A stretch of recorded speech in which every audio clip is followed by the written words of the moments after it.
श्रीगणेशाय नमः। अथ श्री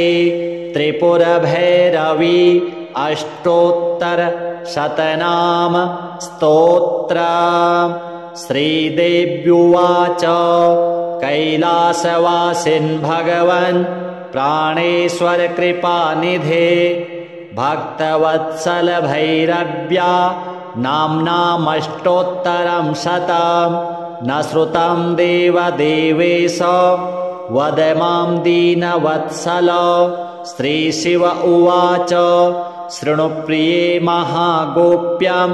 नाम्नामष्टोत्तरं शतं भैरव्याः शुभदं सेव्यं सर्वसम्पत्प्रदायकं यस्यानुष्ठानमात्रेण किं न सिद्ध्यति भूतले। ॐ भैरवी भैरवाराध्या भूतिदा भूतभावना कार्या ब्राह्मी कामधेनुः सर्वसम्पत्प्रदायिनी त्रैलोक्यवन्दिता देवी महिषासुरमर्दिनी मोहघ्निमालतीमाला महापातकनाशिनी क्रोधिनी क्रोधनिलया क्रोधरक्तेक्षणा कुः त्रिपुरा त्रिपुराधारा त्रिनेत्रा भीमभैरवी देवकी देवमाता च देवदुष्टविनाशिनी दामोदरप्रिया दीर्घा दुर्गा दुर्गतिनाशिनी लम्बोदरी लम्बकर्णा प्रलम्बितपयोधरा प्रत्यङ्गिरा प्रतिपदा प्रणतक्लेशनाशिनी प्रभावती गुणवती गणमाता गुहेश्वरी क्षीराब्धितनया क्षेम्या जगत्त्राणविधायिनी महामारी महामोहा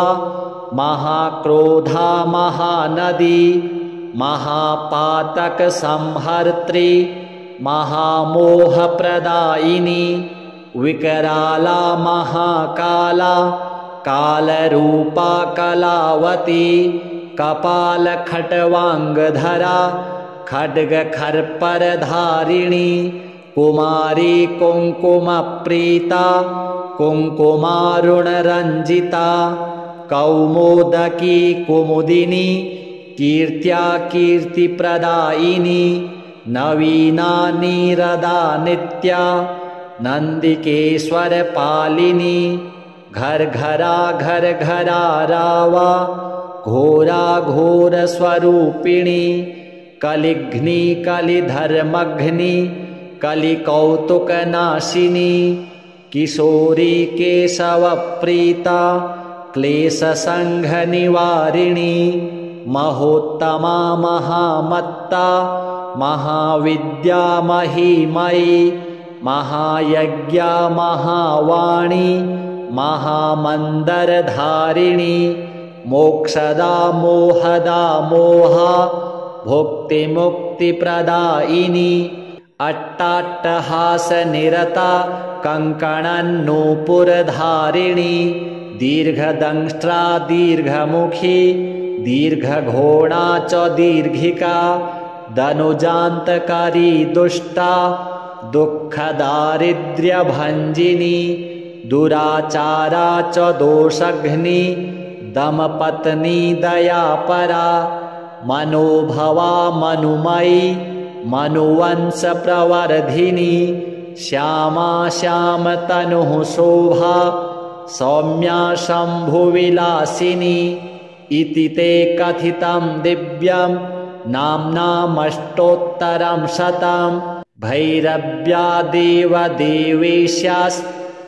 प्रीत्यै सुरेश्वरी अप्रकाश्यमिदं गोप्यं पठनीयं प्रयत्नतः देवीं ध्यात्वा सुरां पीत्वा मकारपञ्चकैः प्रिये पूजयेत् सततं भक्त्या पठेत् स्तोत्रमिदं शुभं षड्मासाभ्यन्तरे सोऽपि गणनाथ समो भवेत्। किमत्र बहुनोक्तेन त्वदग्रे प्राणवल्लभे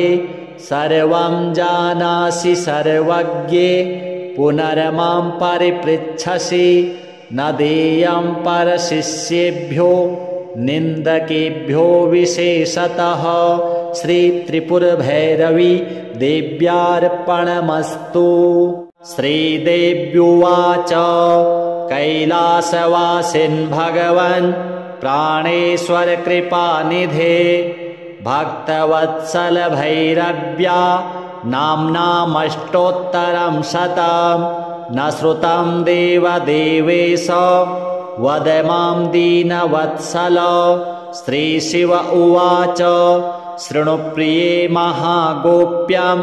नाम्नामष्टोत्तरं शतं भैरव्याः शुभदं सेव्यं सर्वसम्पत्प्रदायकं यस्यानुष्ठानमात्रेण किं न सिद्ध्यति भूतले। ॐ भैरवी भैरवाराध्या भूतिदा भूतभावना कार्या ब्राह्मी कामधेनुः सर्वसम्पत्प्रदायिनी त्रैलोक्यवन्दिता देवी महिषासुरमर्दिनी मोहघ्निमालतीमाला महापातकनाशिनी क्रोधिनी क्रोधनिलया क्रोधरक्तेक्षणा कुः त्रिपुरा त्रिपुराधारा त्रिनेत्रा भीमभैरवी देवकी देवमाता च देवदुष्टविनाशिनी दामोदरप्रिया दीर्घा दुर्गा दुर्गतिनाशिनी लम्बोदरी लम्बकर्णा प्रलम्बितपयोधरा प्रत्यङ्गिरा प्रतिपदा प्रणतक्लेशनाशिनी प्रभावती गुणवती गणमाता गुहेश्वरी क्षीराब्धितनया क्षेम्या जगत्त्राणविधायिनी महामारी महामोहा महाक्रोधा महानदी महापातकसंहर्त्री महामोहप्रदायिनी विकराला महाकाला कालरूपा कलावती कपालखट्वाङ्गधरा खड्गखर्परधारिणी कुमारी कुङ्कुमप्रीता कुङ्कुमारुणरञ्जिता कौमोदकी कुमुदिनी कीर्त्या कीर्तिप्रदायिनी नवीना नीरदा नित्या नन्दिकेश्वरपालिनी घरघरा घरघरा रावा घोरा घोरस्वरूपिणी कलिघ्नी कलिधर्मघ्नी कलिकौतुकनाशिनी किशोरी केशवप्रीता क्लेशसङ्घनिवारिणी महोत्तमा महामत्ता महाविद्या महीमयी महायज्ञा महावाणी महामन्दरधारिणी मोक्षदा मोहदा मोहा भुक्तिमुक्तिप्रदायिनी अट्टाट्टहासनिरता कङ्कणन्नूपुरधारिणी दीर्घदंष्ट्रा दीर्घमुखी दीर्घघोणा च दीर्घिका दनुजान्तकारी दुष्टा दुःखदारिद्र्यभञ्जिनी दुराचारा च दोषघ्नी दमपत्नी दयापरा मनोभवा मनुमयी मनुवंशप्रवर्धिनी श्यामा श्यामतनुः शोभा सौम्या शम्भुविलासिनी इति ते कथितं दिव्यं नाम्नामष्टोत्तरं शतं भैरव्या देवदेवेश्यास्तव प्रीत्यै सुरेश्वरी अप्रकाश्यमिदं गोप्यं पठनीयं प्रयत्नतः देवीं ध्यात्वा सुरां पीत्वा मकारपञ्चकैः प्रिये पूजयेत् सततं भक्त्या पठेत् स्तोत्रमिदं शुभं षड्मासाभ्यन्तरे सोऽपि गणनाथ समो भवेत् किमत्र बहुनोक्तेन त्वदग्रे प्राणवल्लभे सर्वं जानासि सर्वज्ञे पुनर्मां परिपृच्छसि न देयं परशिष्येभ्यो निन्दकेभ्यो विशेषतः श्रीत्रिपुरभैरवी देव्यार्पणमस्तु। श्रीदेव्युवाच कैलासवासिन् भगवन् प्राणेश्वर कृपानिधे भक्तवत्सल भैरव्या नाम्नामष्टोत्तरं शतं न श्रुतं देवदेवेश वद मां दीनवत्सल। श्रीशिव उवाच शृणु प्रिये महागोप्यं नाम्नामष्टोत्तरं शतं भैरव्याः शुभदं सेव्यं सर्वसम्पत्प्रदायकं यस्यानुष्ठानमात्रेण किं न सिद्ध्यति भूतले। ॐ भैरवी भैरवाराध्या भूतिदा भूतभावना कार्या ब्राह्मी कामधेनुः सर्वसम्पत्प्रदायिनी त्रैलोक्यवन्दिता देवी महिषासुरमर्दिनी मोहघ्निमालती माला महापातकनाशिनी क्रोधिनी क्रोधनिलया क्रोधरक्तेक्षणा कुः त्रिपुरा त्रिपुराधारा त्रिनेत्रा भीमभैरवी देवकी देवमाता च देवदुष्टविनाशिनी दामोदरप्रिया दीर्घा दुर्गा दुर्गतिनाशिनी लम्बोदरी लम्बकर्णा प्रलम्बितपयोधरा प्रत्यङ्गिरा प्रतिपदा प्रणतक्लेशनाशिनी प्रभावती गुणवती गणमाता गुहेश्वरी क्षीराब्धितनया क्षेम्या जगत्त्राणविधायिनी महामारी महामोहा महाक्रोधा महानदी महापातकसंहर्त्री महामोहप्रदायिनी विकराला महाकाला कालरूपा कलावती कपालखट्वाङ्गधरा खड्गखर्परधारिणी कुमारी कुङ्कुमप्रीता कुङ्कुमारुणरञ्जिता कौमोदकी कुमुदिनी कीर्त्या कीर्तिप्रदायिनी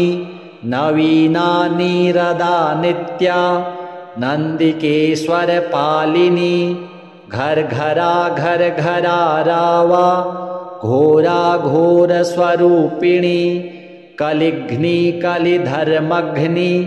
कलिकौतुकनाशिनी किशोरी केशवप्रीता क्लेशसङ्घनिवारिणी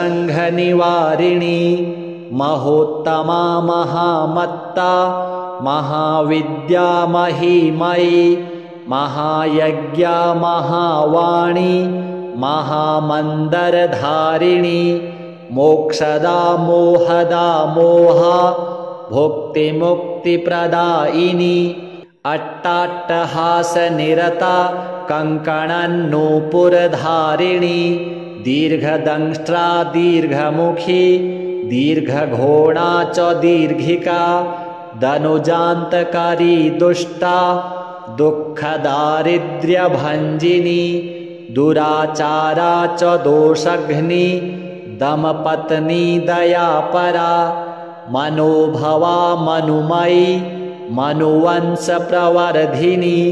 श्यामा श्यामतनुः शोभा सौम्या शम्भुविलासिनी इति ते कथितं दिव्यं नाम्नामष्टोत्तरं शतं भैरव्या देवदेवेश्यास्तव प्रीत्यै सुरेश्वरी अप्रकाश्यमिदं गोप्यं पठनीयं प्रयत्नतः देवीं ध्यात्वा सुरां पीत्वा मकारपञ्चकैः प्रिये पूजयेत् सततं भक्त्या पठेत् स्तोत्रमिदं शुभं षड्मासाभ्यन्तरे सोऽपि गणनाथ समो भवेत् किमत्र बहुनोक्तेन त्वदग्रे प्राणवल्लभे सर्वं जानासि सर्वज्ञे पुनर्मां परिपृच्छसि न देयं परशिष्येभ्यो निन्दकेभ्यो विशेषतः श्रीत्रिपुरभैरवी देव्यार्पणमस्तु। श्रीदेव्युवाच कैलासवासिन् भगवन् प्राणेश्वर कृपानिधे भक्तवत्सल भैरव्या नाम्नामष्टोत्तरं शतं न श्रुतं देवदेवेश वद मां दीनवत्सल। श्रीशिव उवाच शृणु प्रिये महागोप्यं नाम्नामष्टोत्तरं शतं भैरव्याः शुभदं सेव्यं सर्वसम्पत्प्रदायकं यस्यानुष्ठानमात्रेण किं न सिद्ध्यति भूतले। ॐ भैरवी भैरवाराध्या भूतिदा भूतभावना कार्या ब्राह्मी कामधेनुः सर्वसम्पत्प्रदायिनी त्रैलोक्यवन्दिता देवी महिषासुरमर्दिनी मोहघ्निमालती माला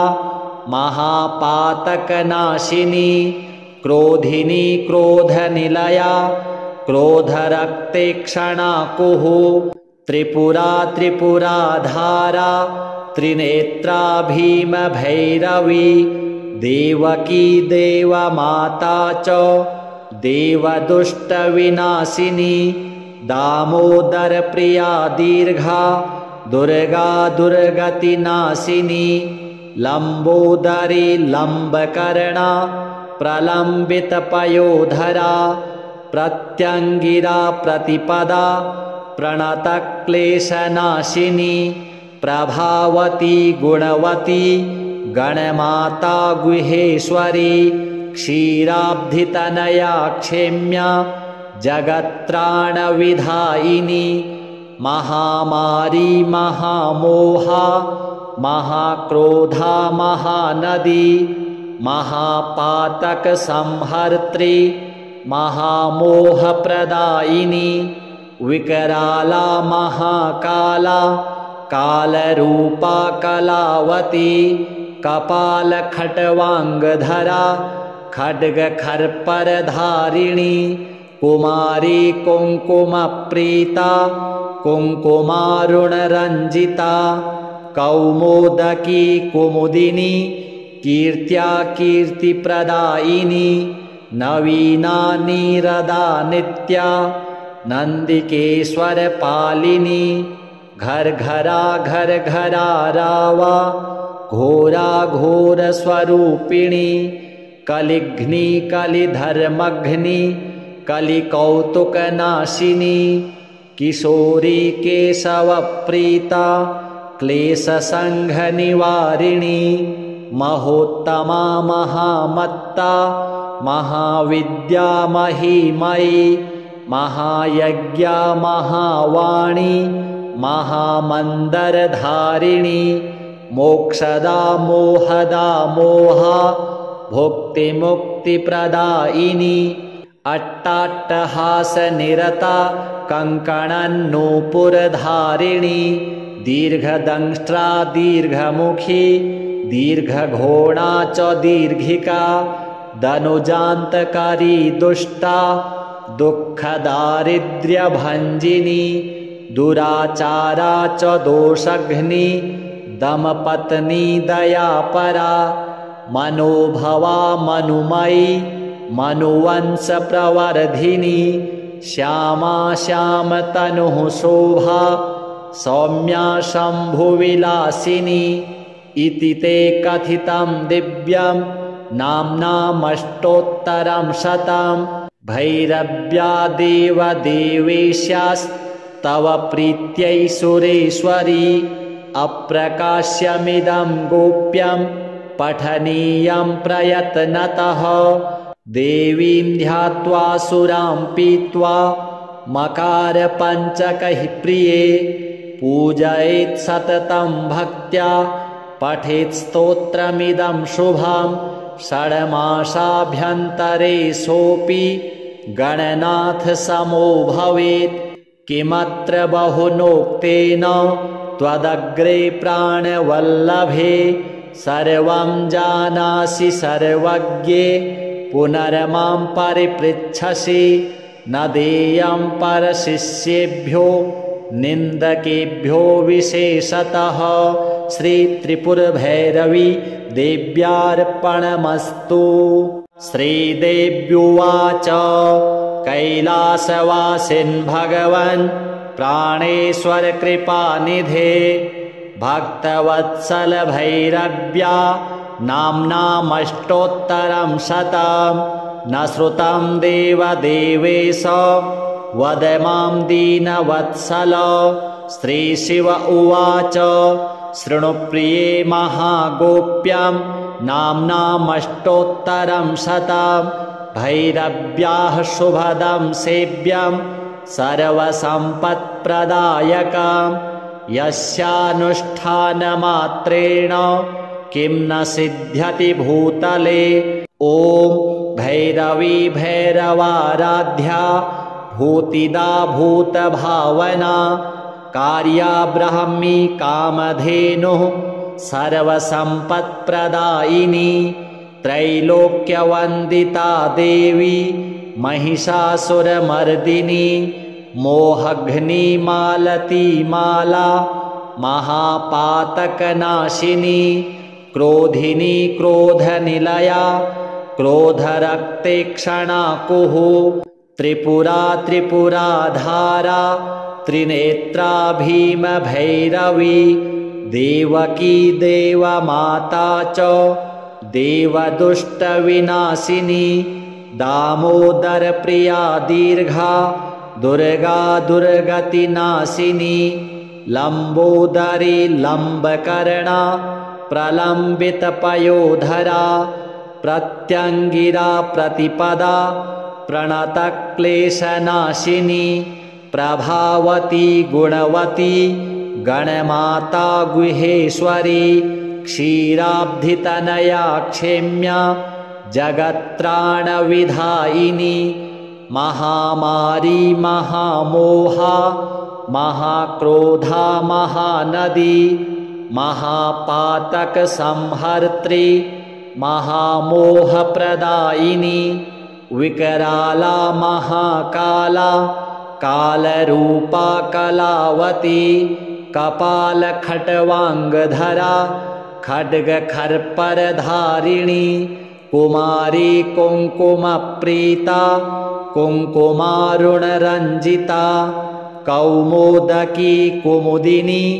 कीर्त्या कीर्तिप्रदायिनी नवीना नीरदा नित्या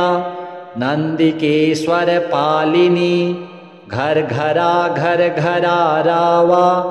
घोरा घोरस्वरूपिणी कलिघ्नी कलिधर्मघ्नी कलिकौतुकनाशिनी किशोरी केशवप्रीता क्लेशसङ्घनिवारिणी महोत्तमा महामत्ता महाविद्या महीमयी महायज्ञा महावाणी महामन्दरधारिणी मोक्षदा मोहदा मोहा भुक्तिमुक्तिप्रदायिनी अट्टाट्टहासनिरता कङ्कणन्नूपुरधारिणी दीर्घदंष्ट्रा दीर्घमुखी दीर्घघोणा च दीर्घिका दनुजान्तकारी दुष्टा दुःखदारिद्र्यभञ्जिनी दुराचारा च दोषघ्नी दमपत्नी दयापरा मनोभवा मनुमयी मनुवंशप्रवर्धिनी श्यामा श्यामतनुः शोभा सौम्या शम्भुविलासिनी इति ते कथितं दिव्यं नाम्नामष्टोत्तरं शतं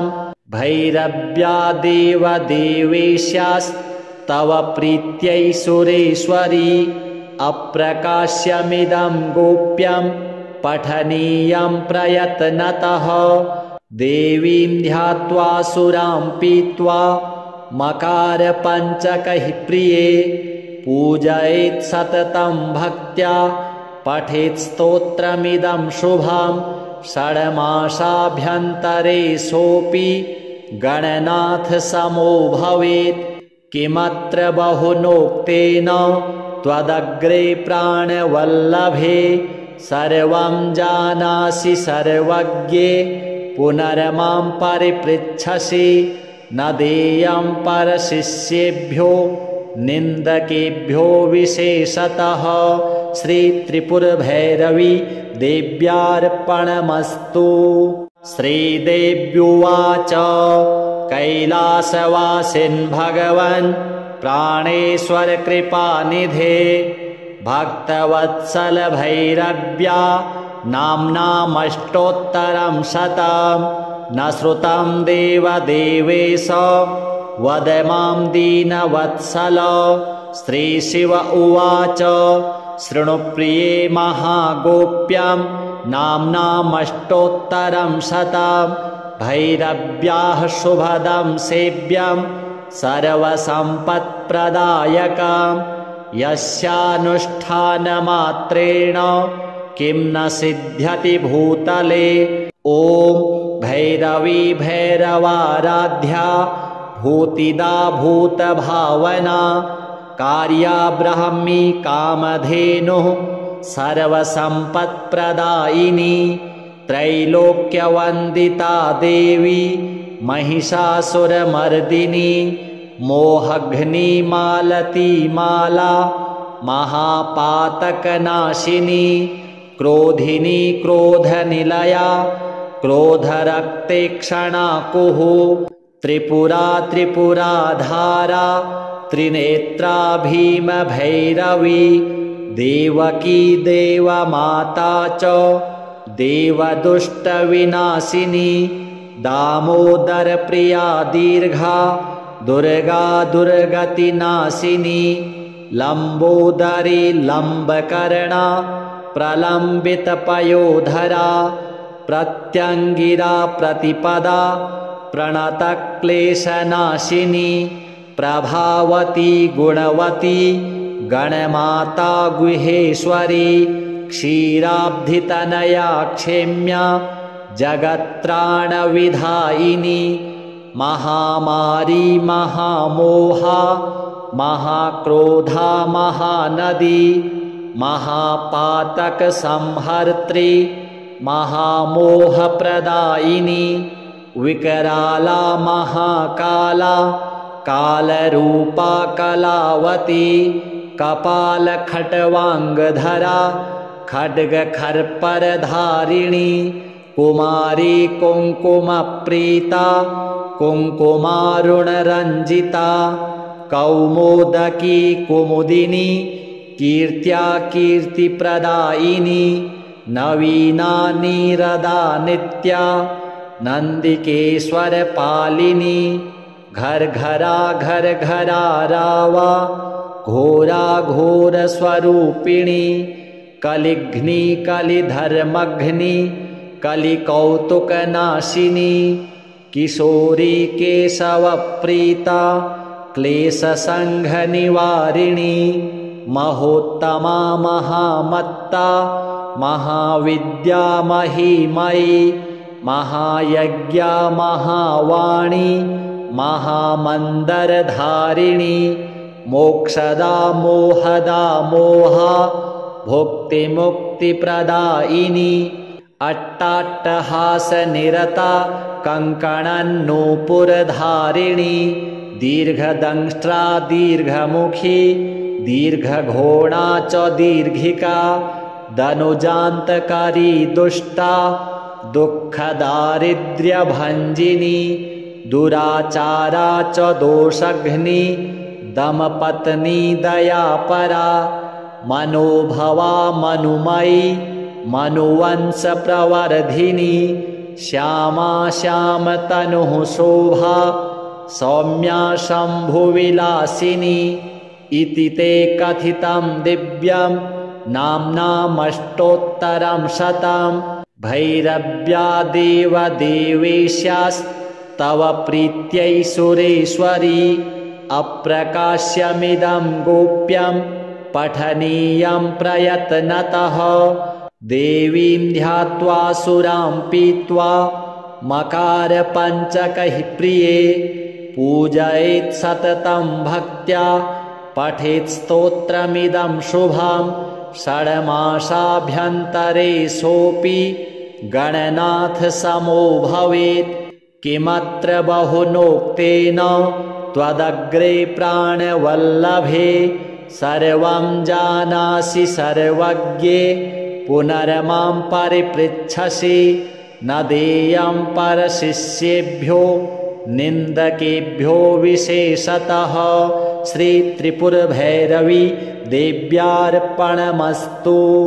श्रीदेव्युवाच कैलासवासिन् भगवन्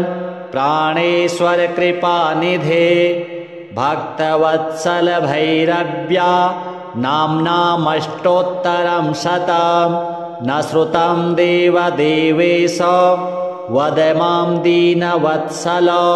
श्रीशिव उवाच शृणु प्रिये महागोप्यं नाम्नामष्टोत्तरं शतं भैरव्याः शुभदं सेव्यं सर्वसम्पत्प्रदायकं यस्यानुष्ठानमात्रेण किं न सिद्ध्यति भूतले। ॐ भैरवी भैरवाराध्या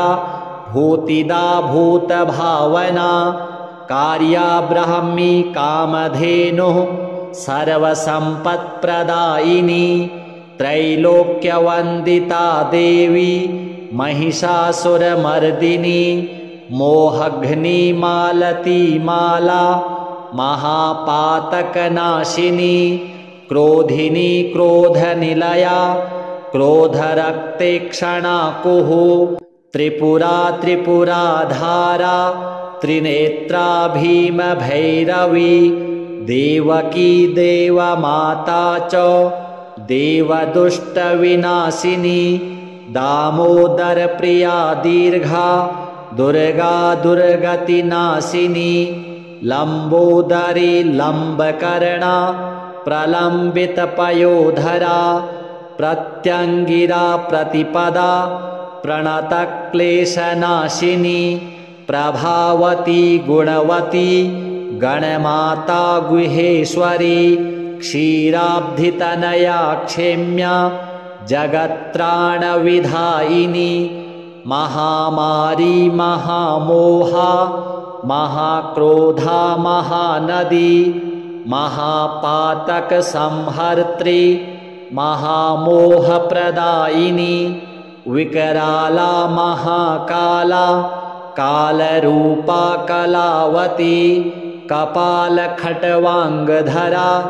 खड्गखर्परधारिणी कुमारी कुङ्कुमप्रीता कुङ्कुमारुणरञ्जिता कौमोदकी कुमुदिनी कीर्त्या कीर्तिप्रदायिनी नवीना नीरदा नित्या नन्दिकेश्वरपालिनी घर घरा घर घरा रावा घोरा घोरस्वरूपिणी कलिघ्नी कलिधर्मघ्नी कलिकौतुकनाशिनी किशोरी केशवप्रीता क्लेशसङ्घनिवारिणी महोत्तमा महामत्ता महाविद्या महीमयी महायज्ञा महावाणी महामन्दरधारिणी मोक्षदा मोहदा मोहा भुक्तिमुक्तिप्रदायिनी अट्टाट्टहासनिरता कङ्कणन्नूपुरधारिणी दीर्घदंष्ट्रा दीर्घमुखी दीर्घघोणा च दीर्घिका दनुजान्तकारी दुष्टा दुःखदारिद्र्यभञ्जिनी दुराचारा च दोषघ्नी दमपत्नी दयापरा मनोभवा मनुमयी मनुवंशप्रवर्धिनी श्यामा श्यामतनुः शोभा सौम्या शम्भुविलासिनी इति ते कथितं दिव्यं नाम्नामष्टोत्तरं शतं भैरव्यादेव देवेश्यास्तव प्रीत्यै सुरेश्वरी अप्रकाश्यमिदं गोप्यं पठनीयं प्रयत्नतः देवीं ध्यात्वा सुरां पीत्वा मकारपञ्चकैः प्रिये पूजयेत् सततं भक्त्या पठेत् स्तोत्रमिदं शुभं षड्मासाभ्यन्तरे सोऽपि गणनाथसमो भवेत् किमत्र बहुनोक्तेन त्वदग्रे प्राणवल्लभे सर्वं जानासि सर्वज्ञे पुनर्मां परिपृच्छसि न देयं परशिष्येभ्यो निन्दकेभ्यो विशेषतः श्रीत्रिपुरभैरवी देव्यार्पणमस्तु। श्रीदेव्युवाच कैलासवासिन् भगवन् प्राणेश्वर कृपानिधे भक्तवत्सल भैरव्या नाम्नामष्टोत्तरं शतं न श्रुतं देवदेवेश वद मां दीनवत्सल। श्रीशिव उवाच शृणुप्रिये महागोप्यं नाम्नामष्टोत्तरं शतं भैरव्याः शुभदं सेव्यं सर्वसम्पत्प्रदायकं यस्यानुष्ठानमात्रेण किं न सिद्ध्यति भूतले। ॐ भैरवी भैरवाराध्या भूतिदा भूतभावना कार्या ब्राह्मी कामधेनुः सर्वसम्पत्प्रदायिनी त्रैलोक्यवन्दिता देवी महिषासुरमर्दिनी मोहघ्नी मालती माला महापातकनाशिनी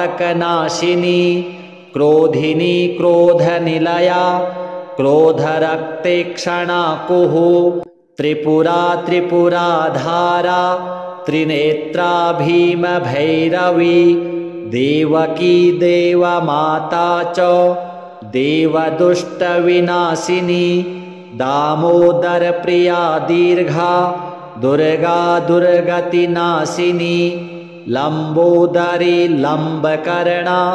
प्रलम्बितपयोधरा प्रत्यङ्गिरा प्रतिपदा प्रणतक्लेशनाशिनी प्रभावती गुणवती गणमाता गुहेश्वरी क्षीराब्धितनया क्षेम्या जगत्त्राणविधायिनी महामारी महामोहा महाक्रोधा महानदी महापातकसंहर्त्री महामोहप्रदायिनी विकराला महाकाला कालरूपा कलावती कपालखट्वाङ्गधरा खड्गखर्परधारिणी कुमारी कुङ्कुमप्रीता कुङ्कुमारुणरञ्जिता कौमोदकी कुमुदिनी कीर्त्या कीर्तिप्रदायिनी नवीना नीरदा नित्या नन्दिकेश्वरपालिनी घरघरा घरघरा रावा घोरा घोरस्वरूपिणी कलिघ्नी कलिधर्मघ्नी कलिकौतुकनाशिनी किशोरी केशवप्रीता क्लेशसङ्घनिवारिणी महोत्तमा महामत्ता महाविद्या महीमयी महायज्ञा महावाणी महामन्दरधारिणी मोक्षदा मोहदा मोहा भुक्तिमुक्तिप्रदायिनी अट्टाट्टहासनिरता कङ्कणन्नूपुरधारिणी दीर्घदंष्ट्रा दीर्घमुखी दीर्घघोणा च दीर्घिका दनुजान्तकारी दुष्टा दुःखदारिद्र्यभञ्जिनी दुराचारा च दोषघ्नी दमपत्नी दयापरा मनोभवा मनुमयी मनुवंशप्रवर्धिनी श्यामा श्यामतनुः शोभा सौम्या शम्भुविलासिनी इति ते कथितं दिव्यं नाम्नामष्टोत्तरं शतं भैरव्या देवदेवेश्यास्तव प्रीत्यै सुरेश्वरी अप्रकाश्यमिदं गोप्यं पठनीयं प्रयत्नतः देवीं ध्यात्वा सुरां पीत्वा मकारपञ्चकैः प्रिये पूजयेत् सततं भक्त्या पठेत् स्तोत्रमिदं शुभं षड्मासाभ्यन्तरे सोऽपि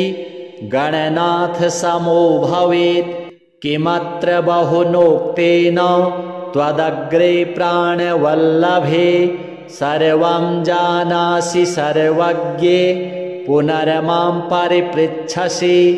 न देयं परशिष्येभ्यो निन्दकेभ्यो विशेषतः श्रीत्रिपुरभैरवी देव्यार्पणमस्तु। श्रीदेव्युवाच कैलासवासिन् भगवन् प्राणेश्वर कृपानिधे भक्तवत्सल भैरव्या नाम्नामष्टोत्तरं शतं न श्रुतं देवदेवेश वद मां दीनवत्सल। श्रीशिव उवाच शृणु प्रिये महागोप्यं नाम्नामष्टोत्तरं शतं भैरव्याः शुभदं सेव्यं सर्वसम्पत्प्रदायकं यस्यानुष्ठानमात्रेण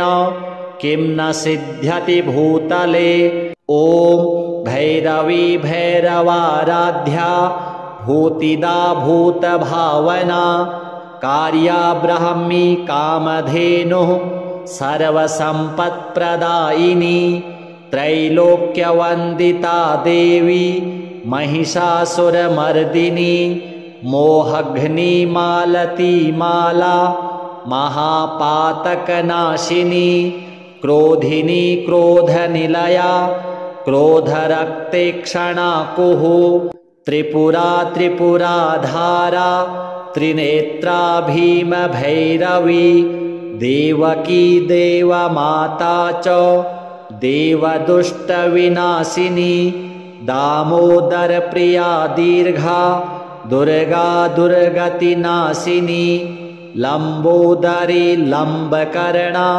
प्रलम्बितपयोधरा प्रत्यङ्गिरा प्रतिपदा प्रणतक्लेशनाशिनी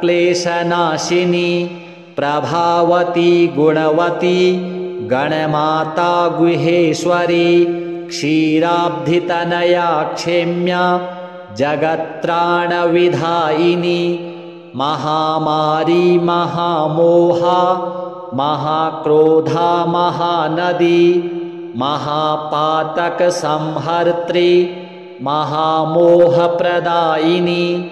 विकराला महाकाला कालरूपा कलावती कपालखट्वाङ्गधरा खड्गखर्परधारिणी कुमारी कुङ्कुमप्रीता कुङ्कुमारुणरञ्जिता कौमोदकी कुमुदिनी कीर्त्या कीर्तिप्रदायिनी नवीना नीरदा नित्या नन्दिकेश्वरपालिनी घरघरा घरघरा रावा घोरा घोरस्वरूपिणी कलिघ्नी कलिधर्मघ्नी कलिकौतुकनाशिनी किशोरी केशवप्रीता क्लेशसङ्घनिवारिणी महोत्तमा महामत्ता महाविद्या महीमयी महायज्ञा महावाणी महामन्दरधारिणी मोक्षदा मोहदा मोहा भुक्तिमुक्तिप्रदायिनी अट्टाट्टहासनिरता कङ्कणन्नूपुरधारिणी दीर्घदंष्ट्रा दीर्घमुखी दीर्घघोणा च दीर्घिका दनुजान्तकारी दुष्टा दुःखदारिद्र्यभञ्जिनी दुराचारा च दोषघ्नी दमपत्नी दयापरा मनोभवा मनुमयी मनुवंशप्रवर्धिनी श्यामा श्यामतनुः शोभा सौम्या शम्भुविलासिनी इति ते कथितं दिव्यं नाम्नामष्टोत्तरं शतं भैरव्या देवदेवेश्यास्तव प्रीत्यै सुरेश्वरी अप्रकाश्यमिदं गोप्यं पठनीयं प्रयत्नतः देवीं ध्यात्वा सुरां पीत्वा मकारपञ्चकैः प्रिये पूजयेत् सततं भक्त्या पठेत् स्तोत्रमिदं शुभं षड्मासाभ्यन्तरे सोऽपि गणनाथ समो भवेत् किमत्र बहुनोक्तेन त्वदग्रे प्राणवल्लभे सर्वं जानासि सर्वज्ञे पुनर्मां परिपृच्छसि न देयं परशिष्येभ्यो निन्दकेभ्यो विशेषतः श्रीत्रिपुरभैरवी देव्यार्पणमस्तु। श्रीदेव्युवाच कैलासवासिन् भगवन् प्राणेश्वर कृपानिधे भक्तवत्सल भैरव्या नाम्नामष्टोत्तरं शतं न श्रुतं देवदेवेश वद मां दीनवत्सल। श्रीशिव उवाच शृणु प्रिये महागोप्यं नाम्नामष्टोत्तरं शतं भैरव्याः शुभदं सेव्यं सर्वसम्पत्प्रदायकं यस्यानुष्ठानमात्रेण किं न सिद्ध्यति भूतले। ॐ भैरवी भैरवाराध्या भूतिदा भूतभावना कार्या ब्राह्मी कामधेनुः सर्वसम्पत्प्रदायिनी त्रैलोक्यवन्दिता देवी महिषासुरमर्दिनी मोहघ्नी मालती माला महापातकनाशिनी क्रोधिनी क्रोधनिलया क्रोधरक्तेक्षणा कुः त्रिपुरा त्रिपुराधारा त्रिनेत्रा भीमभैरवी देवकी देवमाता च देवदुष्टविनाशिनी दामोदरप्रिया दीर्घा दुर्गा दुर्गतिनाशिनी लम्बोदरी लम्बकर्णा प्रलम्बितपयोधरा प्रत्यङ्गिरा प्रतिपदा प्रणतक्लेशनाशिनी प्रभावती गुणवती गणमाता गुहेश्वरी क्षीराब्धितनया क्षेम्या जगत्त्राणविधायिनी महामारी महामोहा महाक्रोधा महानदी महापातकसंहर्त्री महामोहप्रदायिनी विकराला महाकाला कालरूपा कलावती कपालखट्वाङ्गधरा खड्गखर्परधारिणी कुमारी कुङ्कुमप्रीता कुङ्कुमारुणरञ्जिता कौमोदकी कुमुदिनी कीर्त्या कीर्तिप्रदायिनी नवीना नीरदा नित्या नन्दिकेश्वरपालिनी घर घरा घर घरा रावा घोरा घोर स्वरूपिणी कलिघ्नि कलिधर्मघ्नि कलिकौतुक नाशिनी किशोरी केशवप्रीता क्लेशसंघ निवारिणी महोत्तमा महामत्ता महाविद्या महिमयी महायज्ञा महावाणी महामन्दरधारिणी मोक्षदा मोहदा मोहा भुक्तिमुक्तिप्रदायिनी अट्टाट्टहासनिरता कङ्कणन्नूपुरधारिणी दीर्घदंष्ट्रा दीर्घमुखी दीर्घघोणा च दीर्घिका दनुजान्तकारी दुष्टा दुःखदारिद्र्यभञ्जिनी दुराचारा च दोषघ्नी दमपत्नी दयापरा मनोभवा मनुमयी मनुवंशप्रवर्धिनी श्यामा श्यामतनुः शोभा सौम्या शम्भुविलासिनी इति ते कथितं दिव्यं नाम्नामष्टोत्तरं शतं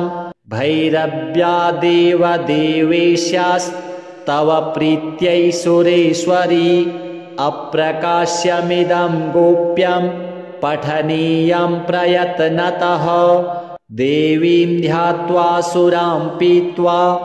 मकारपञ्चकैः प्रिये पूजयेत् सततं भक्त्या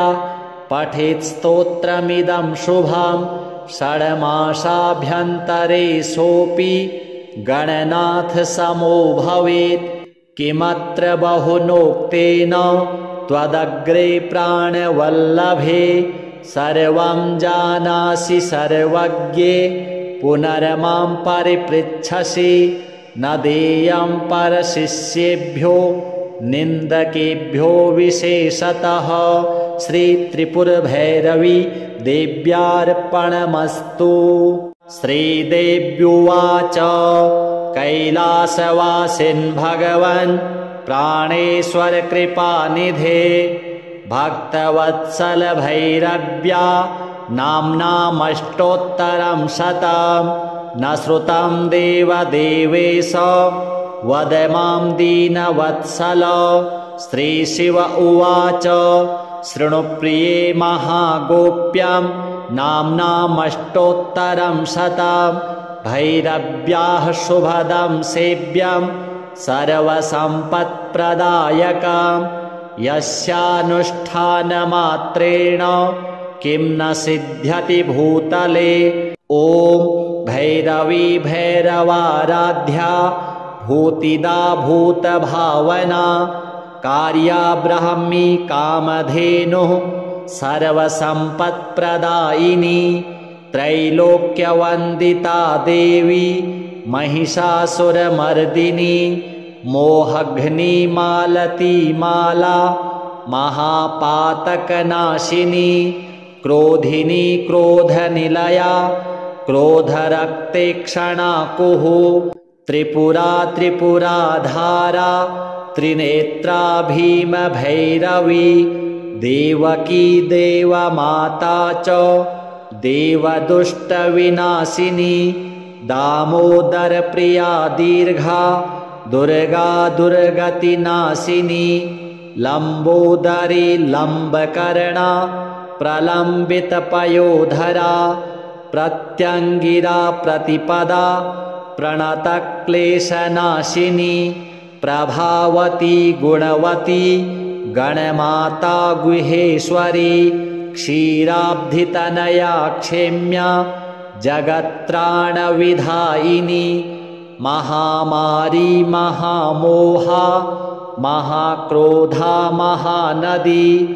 महापातकसंहर्त्री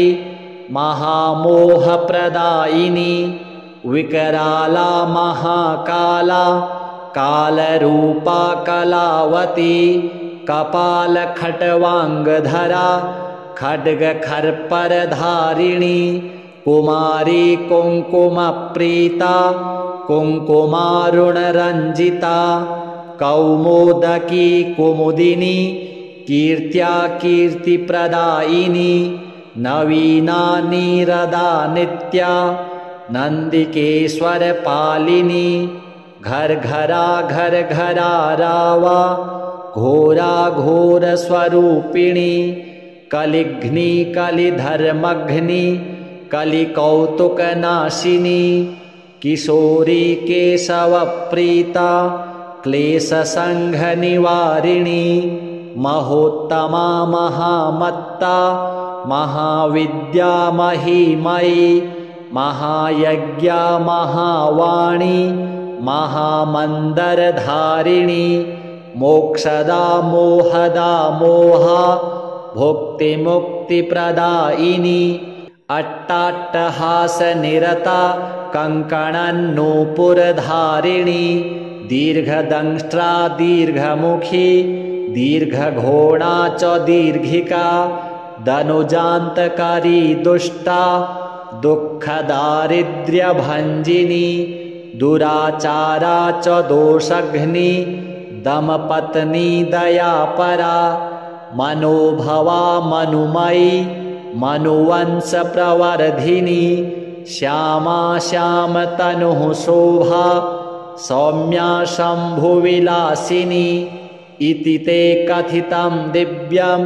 नाम्नामष्टोत्तरं शतं भैरव्यादेव देवेश्यास्तव प्रीत्यै सुरेश्वरी अप्रकाश्यमिदं गोप्यं पठनीयं प्रयत्नतः देवीं ध्यात्वा सुरां पीत्वा मकारपञ्चकैः प्रिये पूजयेत् सततं भक्त्या पठेत् स्तोत्रमिदं शुभं षड्मासाभ्यन्तरे सोऽपि गणनाथसमो भवेत् किमत्र बहुनोक्तेन त्वदग्रे प्राणवल्लभे सर्वं जानासि सर्वज्ञे पुनर्मां परिपृच्छसि न देयं परशिष्येभ्यो निन्दकेभ्यो विशेषतः श्रीत्रिपुरभैरवी देव्यार्पणमस्तु।